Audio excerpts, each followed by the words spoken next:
5011. Saya akan menjelaskan tentang remaja. Remaja atau sering disebut dengan istilah adolescensi yang berasal dari kata Latin adolescens, pada kata bendanya adolescentia yang berarti remaja, yang berarti tumbuh atau tumbuh menjadi dewasa. Selanjutnya, karakteristik remaja, yaitu nomor 1, masa remaja sebagai masa peralihan. Suatu peralihan tidak terputus dari apa yang terjadi sebelumnya, akan tetapi peralihan lebih meningkat satu tahap perkembangan dari tahap berikutnya. Nomor 2, masa remaja sebagai masa perubahan. Selama awal masuk remaja, ketika perubahan fisik dan sikap berlangsung dengan cepat, ada 4 perubahan yang menyertai, yaitu meningginya emosi, perubahan tubuh, meningkatnya minat dan pola pikir, dan bersifat ambivalen. Nomor 3, masa remaja sebagai masa bermasalah, di mana tahap remaja ini menganggap bahwa suatu muncul permasalahan yang sulit diatasi. Yang keempat, masa remaja sebagai masa yang menimbulkan ketakutan, di mana tahap remaja ini menganggap bahwa selalu muncul permasalahan yang sulit diatasi.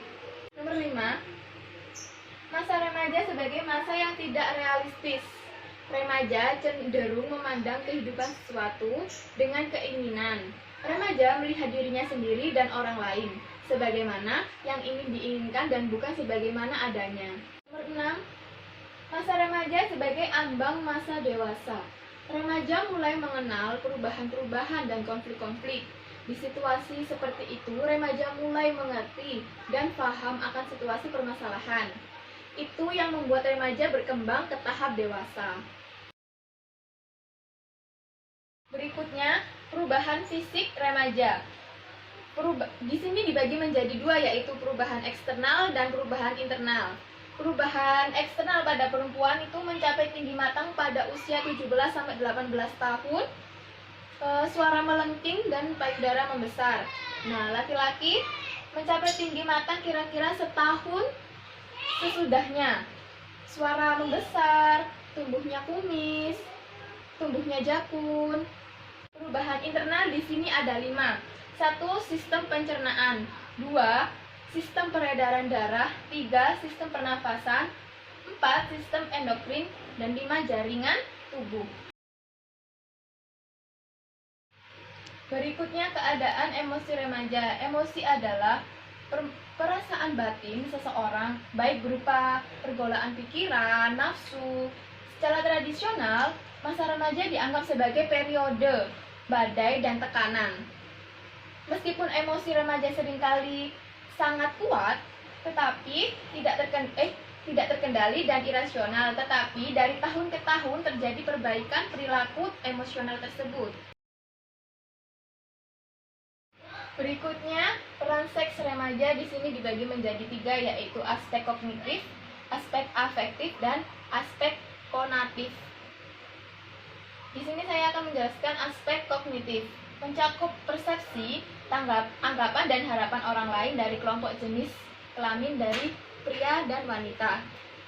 Yang kedua, aspek afektif, mencakup sikap ramah ataupun tidak ramah. Umumnya terdapat objek sikap dan berbagai perasaan spesifik yang memberi warna emosi pada setiap sikap tersebut. Konatif, dari semua stereotip mencakup tanggapan bahwa mengenai apa yang harus dilakukan berkenaan dengan kelompok yang bersangkutan dengan anggota tertentu kelompok tersebut. Perubahan sosial. Perubahan sosial merupakan suatu kajian sosiologi yang paling dinamis. Hal ini disebabkan karena perubahan selalu terjadi dan terkadang tidak bisa dihindari. Perubahan sosial berbeda dengan perubahan yang lainnya. Berikutnya, perubahan kepribadian. Kepribadian adalah konsep yang sangat sukar dimengerti dalam psikologi. Meskipun istilah ini digunakan sehari-hari, kepribadian yang sesungguhnya adalah abstrak. materi yang bisa saya sampaikan tentang masa perkembangan remaja. Bila ada salah, minta maaf yang sebesar-besarnya. Wabillahi taufiq wal hidayah. Wassalamualaikum warahmatullahi wabarakatuh.